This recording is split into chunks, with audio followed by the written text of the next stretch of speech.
Terus tiba-tiba badan gue ada yang narik dari belakang dan gue jatuh. Di situ tuh ada anak kecil suka lari-larian kalau subuh. Di atas pohon gede dan lagi miring gitu, kayak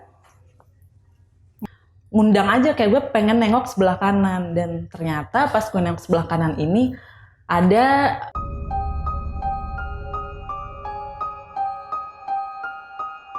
Halo, perkenalkan nama saya Irwan. Saya staff customer service specialist di Tix ID. Untuk cerita gue, cukup deh terjadi sekali dalam seumur hidup gue. Kenapa gue bilang begitu? Karena, awal mulanya itu gue ada kegiatan organisasi di luar dari kuliah. Jadi gue ikutin itu dan ada saat dimana kita lakukan photoshoot.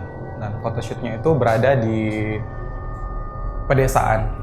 Lebih tepatnya desa terpencil yang mungkin terisolasi. Jadi untuk menuju ke desa itu, kita harus melewati yang namanya sampan tradisional banget, super tradisional.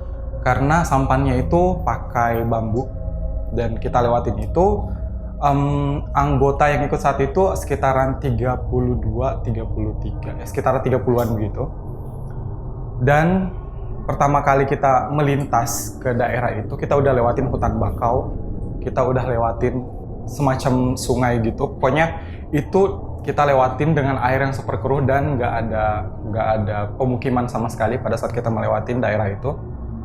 Pas kita tiba di desa tersebut, kita disambut sih juga enggak, cuman mungkin terkesan anak kota yang baru masuk ke desa. Kita dipelototin sih sebenarnya sama penduduk desa. Kita bahkan nggak ditegur. Kita cuma diliatin kalau kayaknya ini orang baru. Kesan dari tatapannya seperti itu. Kayaknya orang baru yang baru masuk ke sini. Pas kita masuk ke dalam situ, sebenarnya ketua organisasi saya itu udah pernah pertama kali masuk. Cuman salahnya dia ternyata belum izin ke bapak lingkungannya. Masuklah kita ke situ dengan semua anak kota yang baru masuk ke desa itu dengan bertingkah yang benar-benar konyol. Dimana kalau cerita orang-orang di sana, tempat itu tempat yang sakral. Karena kenapa? Penduduk yang ada di situ bukan cuma manusia, melainkan makhluk astral yang ada di situ. Pas kita masuk di situ, di desa itu, kita mulai sesi foto. Dan ya, namanya anak kota ya, baru masuk ke dalam kampung, ngomongnya lumayan kasar, pakai kata hewan semua keluar, kemudian buang sampah sembarangan. Terus satu kata dari teman gue yang ngomong pada saat tempat kita udah tiba di sana, oh jadi tempatnya kayak gini aja, gak ada yang spesial, kayak gitu. Gue inget banget dia ngomong kayak gitu. Terus gue udah merinding. Oke. Kemudian sesi foto berlanjut, itu kita mulai dari pukul 11 pagi. Mulai dari pukul 11 pagi kita udah tiba di desa itu sampai kita di pukul 3 sore. Di pukul 3 sore itu kita udah selesai. Dan di sana kita nggak ada tempat sama sekali, nggak ada rumah. Karena benar-benar rumahnya itu benar-benar berjarak. Nggak ada yang rumah dempetan, itu nggak ada. Kita benar-benar tema sesi fotonya itu adalah nelayan tambak gitu kan. Dan kita setelah selesai sesi foto itu, sesi fotonya juga bahkan ada yang pakaian terbuka khusus cowok. Jadi mereka nggak pakai atasan, cuman bawahan aja gitu. Pas kita mau pulang di 3 sore itu, kayak semacam ada hambatan yang melarang kita pulang. Kita mau pulang, kita kayak semacam dihambat. Terus pertama kita lupa arah pulang. Loh, kita pulangnya lewat mana gitu. Udah pada panik karena kita udah kayak semacam muter-muter di situ. Padahal kalau dilihat tempatnya itu kayak nggak terlalu luas. Tapi kita cuma mutar di situ, area sekitar. Sampai sekitaran udah mulai jam 4, udah mendung. Dari yang tadinya terik banget, itu tiba-tiba mendung. Tiba-tiba hujan. Ya, kita nggak ada persiapan kalau misalnya itu hujan. Terus kita pergi dan kita nemuin ada satu rumah. Kita neduh, dan itu rumah panggung. Kita neduh. Dan kita izin dulu, nah ketua organisasi aku tuh naik di atas. Ketua organisasinya minta izin kalau kita mau neduh di bawah rumahnya, dan kebetulan ibu itu baik banget. Ya udah naik aja ke atas neduh nggak apa-apa, nanti sekalian minum teh panas. Terus naiklah kita ke rumah itu. Kita nunggu sampai hujan selesai sekitaran maghrib 5:30. Di sekitaran 5:30 itu udah selesai, kita udah turun, dan itu kondisinya benar-benar gelap banget karena itu pedesaan dan pelosok yang nggak ada aliran listrik di jalan, dan kita benar-benar jalan di area tambak. Kita jalan ke area itu, kita menuju ke dermaga buat kita nyebrang lagi balik ke kota. Benar-benar kita 30 orang yang aku ingat banget, penerangan kita itu cuma lampu senter, sampailah kita ke dermaga, dan disitu baru mulai. Pertama kita udah diikutin dari belakang, ada yang ngerasa kerusuk, ada yang ngejatuhin, tiba-tiba ada ranting jatuh. Ya mungkin kalau boleh dibilang itu mungkin angin, tapi bukan angin karena kondisinya hujan udah berhenti, pohon pun daunnya pun gak ada yang bergerak. Tiba-tiba ada aja yang jatuh di belakang kita. Oke, pas kita sampai di dermaga, anggota kita lengkap, terus tiba-tiba temen gue tutup mata. Temen gue tutup mata, dia nggak mau buka mata. Temen gue cowok, ditanya kenapa? Enggak, gue nggak mau lihat. Dia bilang gitu. Oke, dia nggak mau lihat pertama kali. Terus tiba-tiba teman gue satu cewek teriak kenceng banget.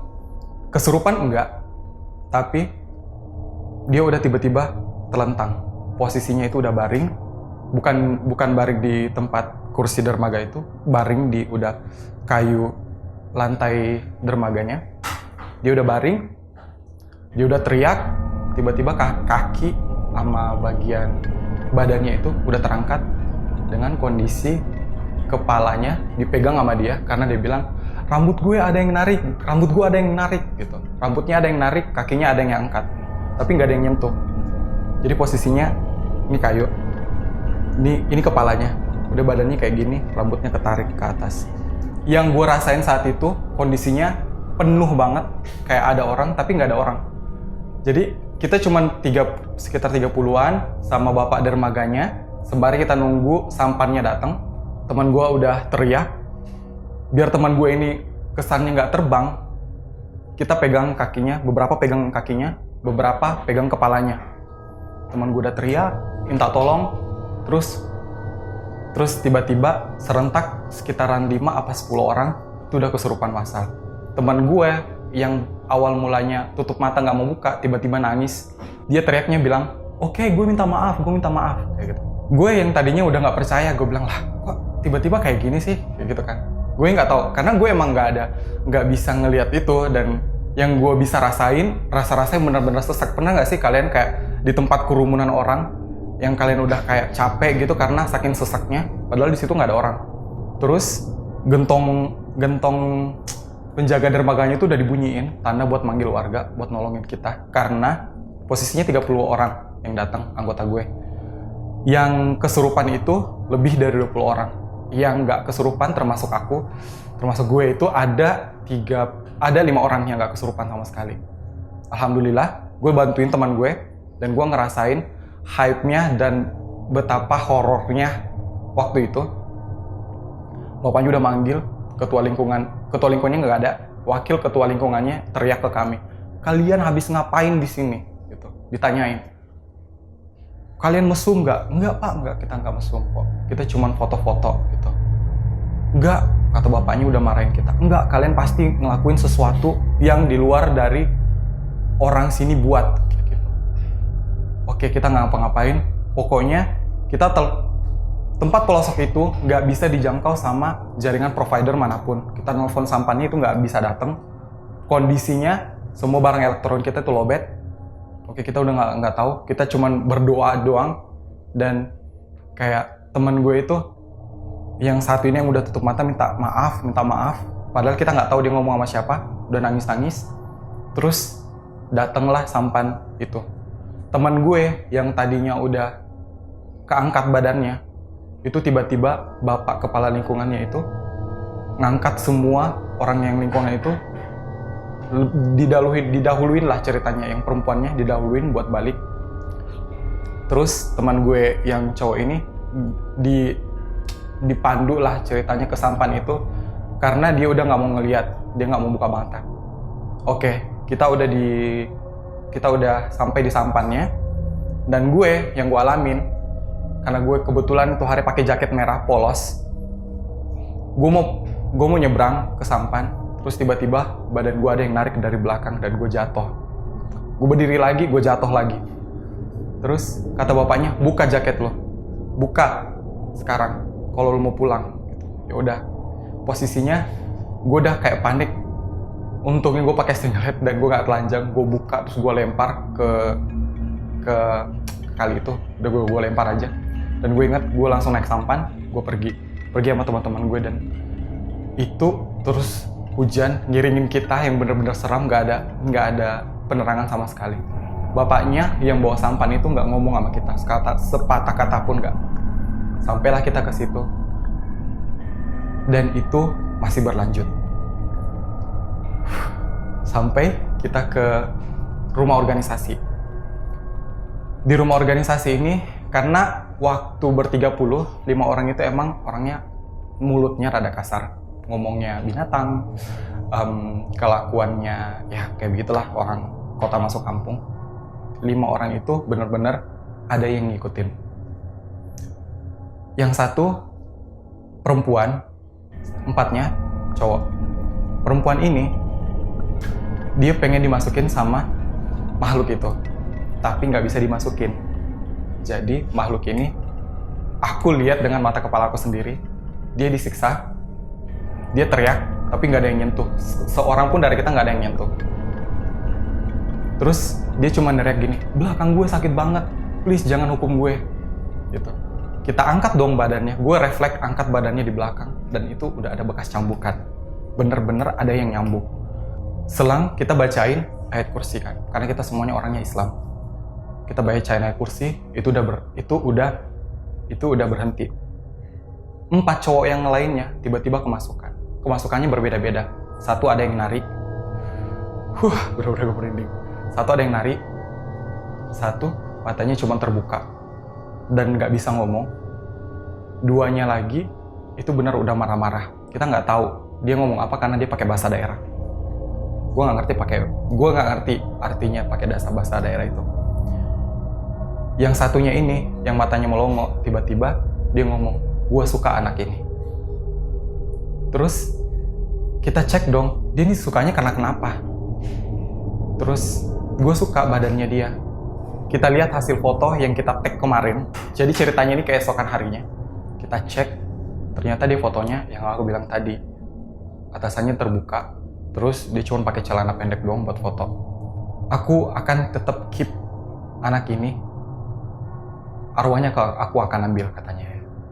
Oke, kita udah mulai panik karena tidak ada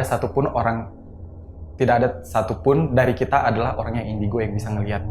Gue ingat banget gue cari angkot itu sementara hujan dan gue basah kuyup tahanin angkot di tengah jalan kayak orang gila. Pak, please tolongin kita, bawa kita ke masjid. Teman gue udah mau mati, gue bilang gitu. Oh ya udah kita bantuin. Dan bapak itu 2 orang, satu kernetnya, tolongin kita bawa teman kita ke angkot itu. Dibawa ke masjid, ustadznya nanya, kalian habis ngapain? Kita bilang, kita habis dari satu pulau pak, gitu. Kita habis foto-foto. Terus katanya, ya udah banyakin sholat, banyakin zikir. Oke, kita amalin dong apa yang dia bilang. Pulanglah kita dengan kondisi yang sudah terengah-engah, sudah kayak, aduh, kita speechless bener-bener kok sampai di sini kita diikutin. Balik lagi ke rumah. Di rumah ini kondisinya jadi kita itu kayak kontrakan buat jadi camp kita. Tetangga kita itu pekerja malam semua. Tiba-tiba dari atap rumah ada yang ngelemparin batu. Gue buka, gak ada orang di depan rumah. Dan kondisi depan rumah itu adalah pohon pisang. Gak ada apa-apa. Gue bahkan keluar senterin, gak ada. Gue masuk, dilemparin lagi. Gue buka, gak ada lagi. Gitu.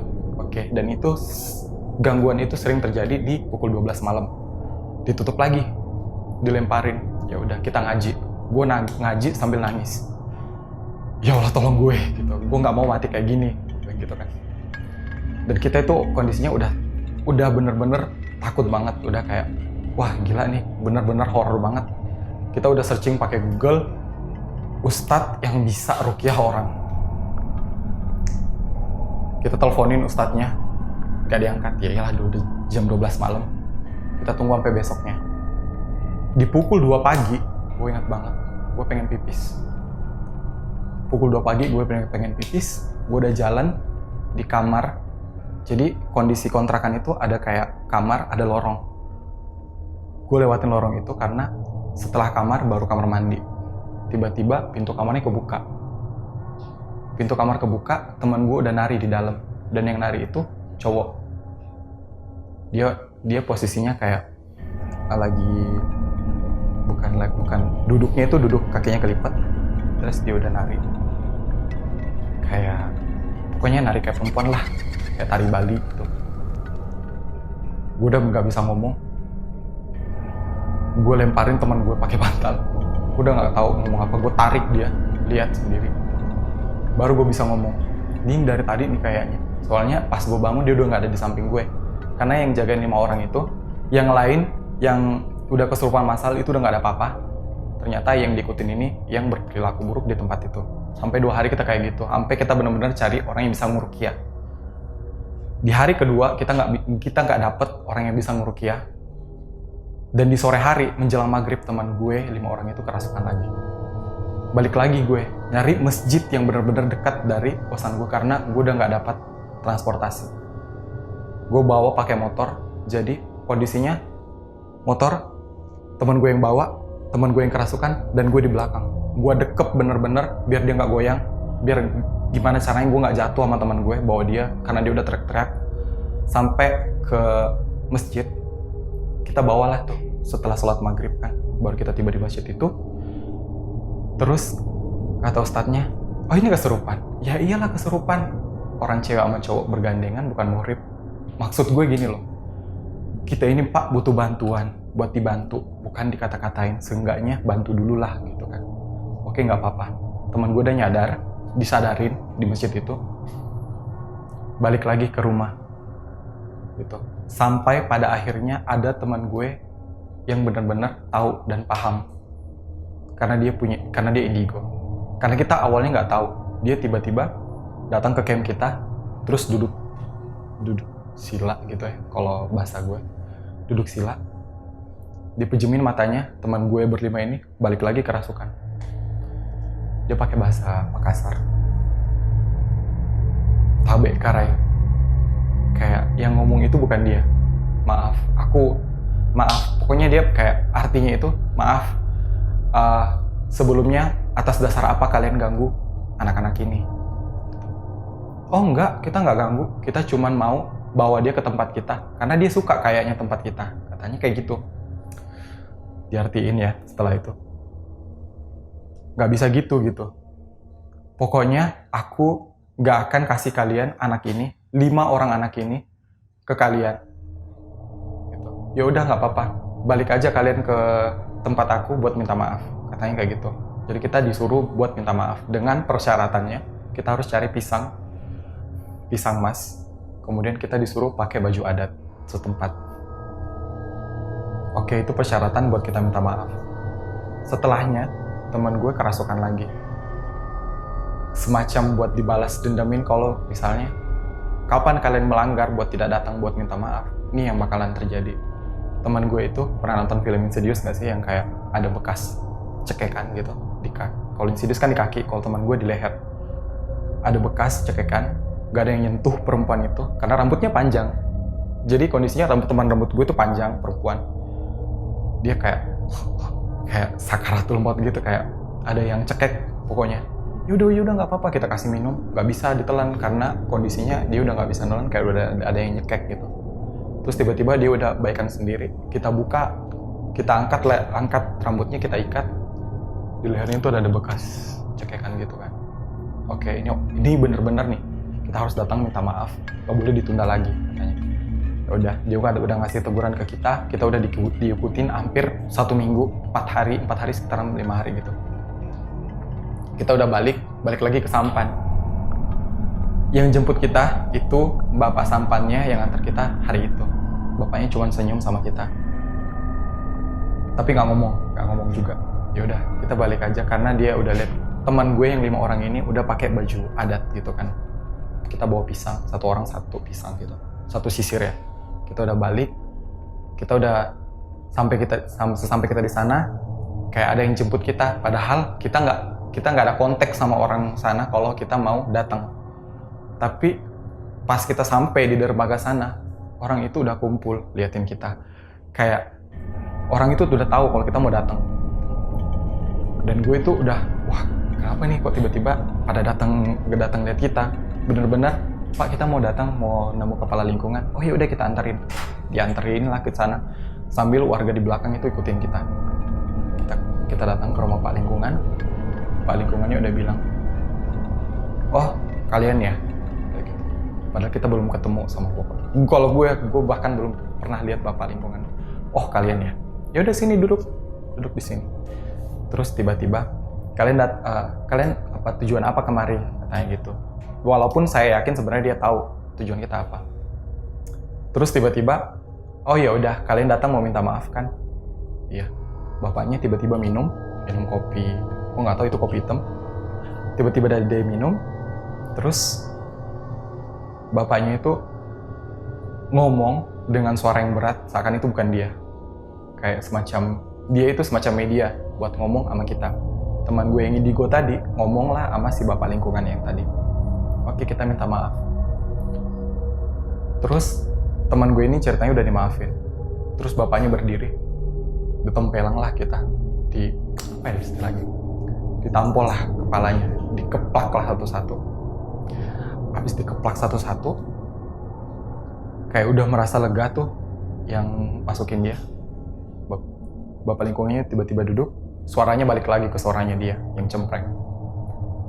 Ya udah, nih kalian ambil, kalian harus minum air dulu katanya. Ke belakang lah dulu ambil air minum. Gue nggak tahu itu air minum apa. Datang istrinya bawa air minum 5 gelas dan teman gue yang 5 orang tadi dikasih minum. Habis itu kita disuruh pulang. Dan gue ingat banget sama kata-kata dia. Setelah kalian pulang di sini, cerita ini hanya bisa buat kalian. Dan jangan pernah injak kampung ini lagi kalau kalian gak mau kenapa-kenapa. Oke, kita udah janji, kita gak bakalan ke situ lagi. Teman gue udah berdiri, udah mulai pusing kepalanya. Sesampainya melangkah pintu keluar, teman gue yang 5 orang minum air tadi itu muntah dengan cairan warna putih. Gue gak tahu itu apa. Cairan muntah warna putih. Terus kata bapaknya, nggak apa-apa kok, itu artinya kalian udah lepas. Ya udah pulang aja sana cepat, jangan sampai maghrib lagi katanya. Kita udah pulang, dan alhamdulillah kita udah selesai sih, udah gak diikutin lagi sampai situ. Itu cerita gue.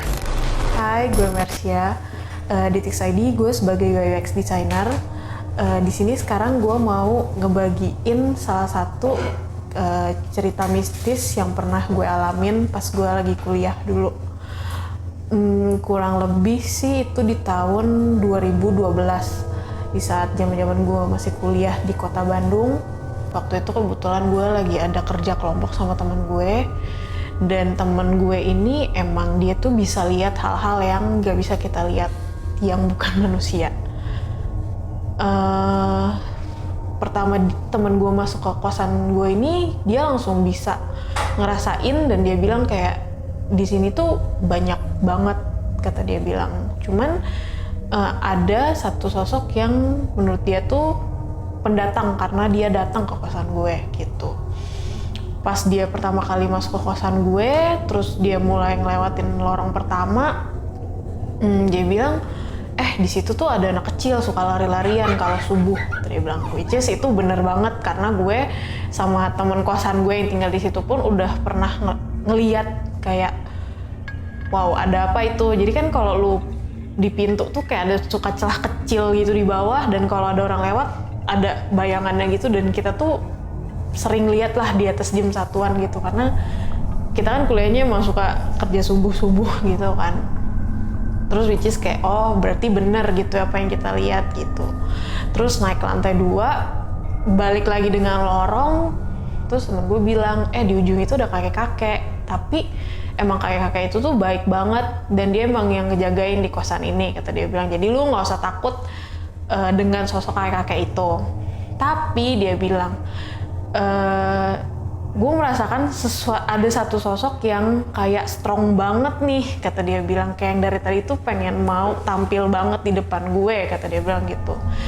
Terus ya kalau misalnya kita bayangin si kosannya nih, tempat bentukannya gitu. Jadi kamar gue itu sebelahnya itu kayak ada ruang TV emang yang buat ngumpul anak-anak, dan di depannya tuh ada kayak balkon gitu, beranda gitu lah.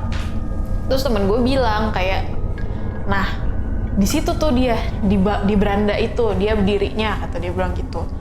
Tapi harusnya dia nggak ganggu sih, karena dia tuh kayak cuma numpang lewat doang. Dia tuh kesini karena gue ada di sini, kata dia bilang gitu. Oh oke, gitu. Terus kayak time flies, gue ngerjain tugas sama teman gue, dan malam itu teman gue pulang di hari ketiga setelah gue beres ngerjain kerjaan gue itu bareng teman gue, dan teman gue pulang. Di situ tuh gue tidur kan. Terus abis tidur itu biasa kalau orang ketindihan itu dia pasti tidur terlentang. Kalau gue tuh tidurnya lagi ngadep ke tembok gitu. Jadi kalau dibayangin tuh kayak misalnya ini tembok, ini kasur gue, terus gue tidur ngadep sini gitu. Dan di sini tuh pintu gitu. Jadi kasur gue itu ngadep ke pintu gitu. Nah pas gue lagi tidur, terus kayak gue tuh merasa kayak ada kayak ada orang yang berdiri, dan gak tau kenapa tuh gue kayak sedikit kebangun, tapi gue nggak bisa gerakin badan gue.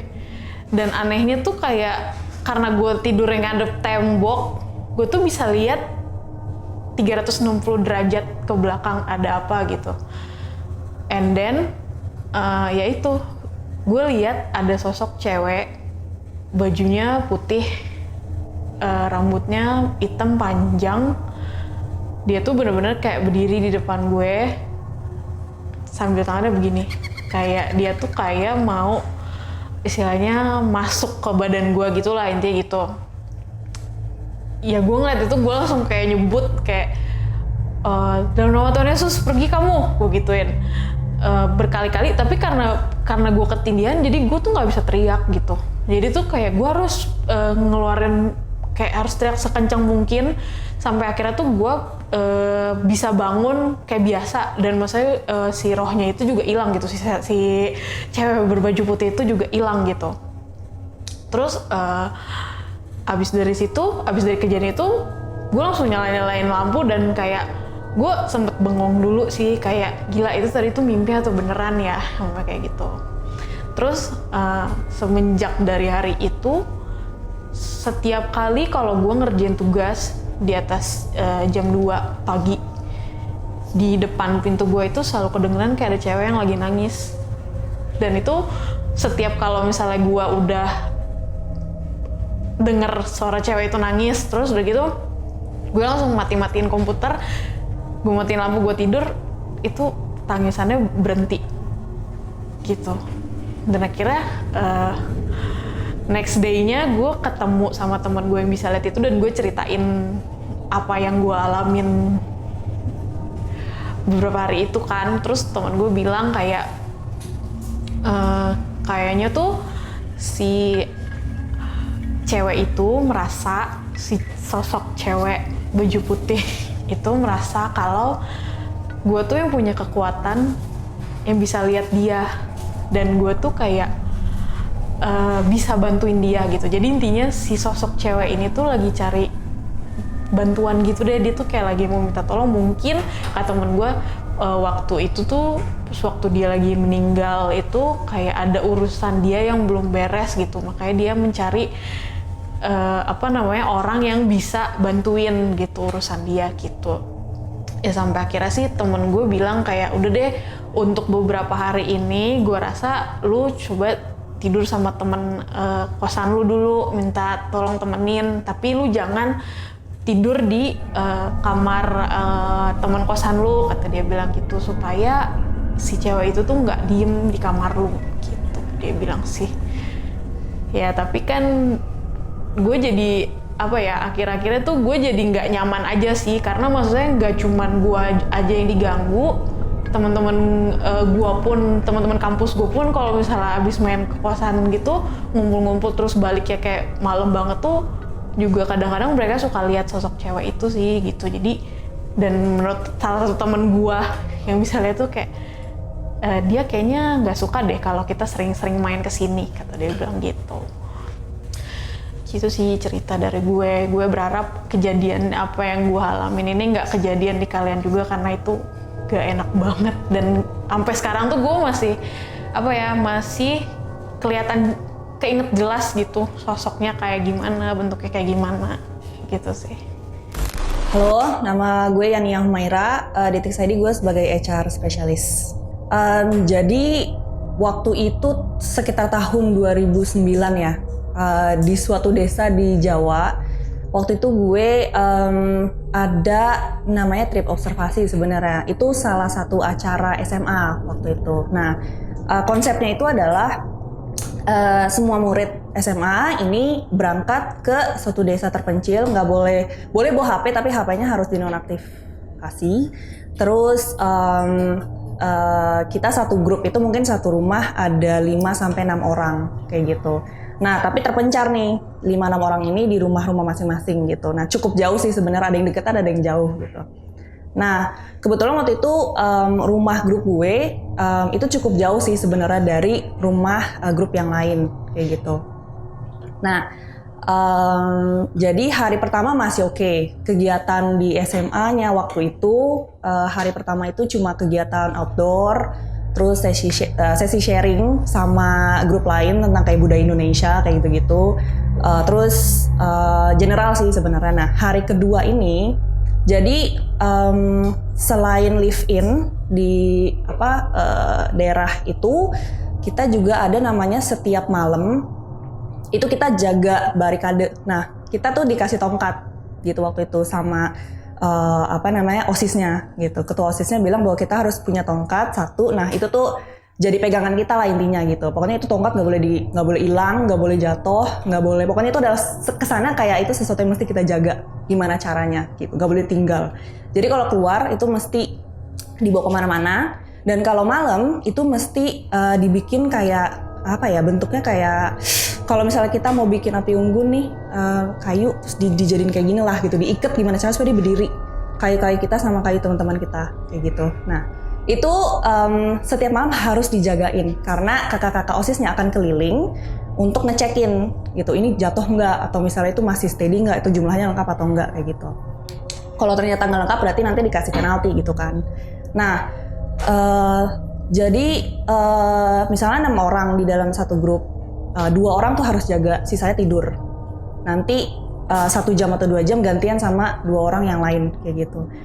Nah, waktu itu sempat ada akhirnya datang giliran gue sama temen gue jaga nih malam-malam berdua. Jadi waktu itu kakak OSISnya belum datang, jadi kita nungguin kan, mana nih kakak OSISnya belum datang. Tapi tiba-tiba lagi out of the blue gitu, lagi bengong di dalam kegelapan, temen gue kok ngeliat ke atas terus kayak gini. Set lihat ke atas terus gue kayak awalnya gue biasa aja kan, kayak 10 menit pertama gue kayak oh ya udah dia lagi lihat-lihat kali ya gitu. Tapi akhirnya tiba-tiba kok gue notice nih kayak udah lama banget dia lihat ke atas terus akhirnya. Dan akhirnya dia bergumam gitu, itu apa ya, tapi nggak ngajak ngomong gue, dia cuman kayak itu apa ke atas gitu. Waktu itu ditanya kenapa kok lu ngeliatin apa, ada apa di atas tuh, dia masih belum bisa jawab, nggak tahu kenapa, kayak itu apa kayak gitu terus ditanya gitu. Akhirnya lepas 1 jam dia masih kayak gitu, walaupun akhirnya gue bilang jangan ngeliatin ke atas boleh gitu, soalnya agak ganggu juga sih. Akhirnya dia nunduk, tapi lama-lama ketarik juga dia untuk lihat ke atas itu gitu. Tapi akhirnya setelah 1 jam berlalu, shift kita selesai, 2 teman kita bangun untuk gantian jaga. Akhirnya di situ dia udah nggak ngeliat ke atas ya, habis itu kita tidur. Besok paginya pas ditanya, ternyata dia ngelihat ada kayak sesosok putih-putih di atas pohon gede dan lagi miring gitu, kayak ngek gitu, kayak oh iya gitu. Tapi baru bisa ngomongnya tuh pas pagi gitu, jadi kayak oh itu poci gitu, kayak oh ya gitu sih. Nah itu hari kedua gitu kan, masih agak nakutin, tapi mungkin karena satu orang yang lihat jadi kayak nggak terlalu nakutin sih. Maksimalnya tuh pas hari ketiga, akhirnya pas hari ketiga yang cewek-cewek kalau misalnya lagi dapet itu nggak harus keluar, jadi mereka tuh bisa stay di rumah. Waktu pas masuk jam sholat isya, semua orang pada pergi. Nah cewek-cewek dapet ini kan di rumah semua kayak gitu. Ada satu orang yang lagi kegiatan biasa nih, cewek-cewek kan di rumah kalau lagi live in gitu dia masak sesuatu di rumah kan buat orang-orang teman-teman yang lain. Terus dia tiba-tiba suatu ketika dia lihat di rumah depannya itu ada kayak sekilas sih sebenarnya sekilas, cuman kayak ada lagi-lagi miring dia tapi di rumah seberang gitu. Jadi dia posisi itu di rumah seberang gitu. Kelihatan set dia kaget dan awalnya masih ragu tuh gitu kayak itu apa ya, tapi ya sekilas doang sih liatnya kayak gitu. Hari keempat lagi-lagi kejadian gitu, tapi kali ini si wujudnya itu makin deket sama dia gitu. Yang tadinya di rumah seberang, jadi sebenarnya kosong waktu itu katanya, di rumah seberang kosong. Kali ini si wujudnya tuh bener-bener satu jendela rumah tempat tinggal gitu, tempat kita tinggal. Jadi kayak ya dia shock, dia kaget, dia teriak.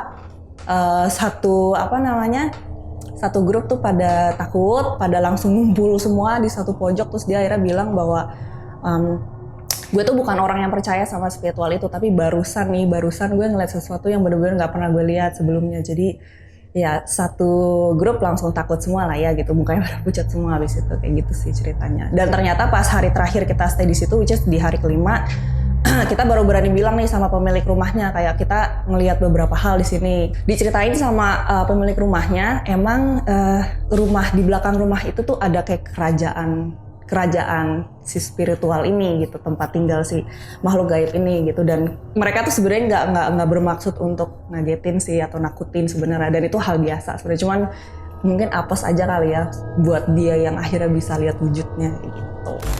Halo, perkenalkan nama gue Titi, di Tix ID gue sebagai social media. Jadi cerita gue ini mungkin di tahun 2016-2017, waktu itu gue disuruh bantuin nyokap sama tante buat pindahin barang-barang dari rumah nenek gue. Karena rumahnya emang udah gak ada yang nempatin, jadi barang-barangnya yang ada di rumah dipindahin ke rumah tante gue ini waktu itu pakai mobil.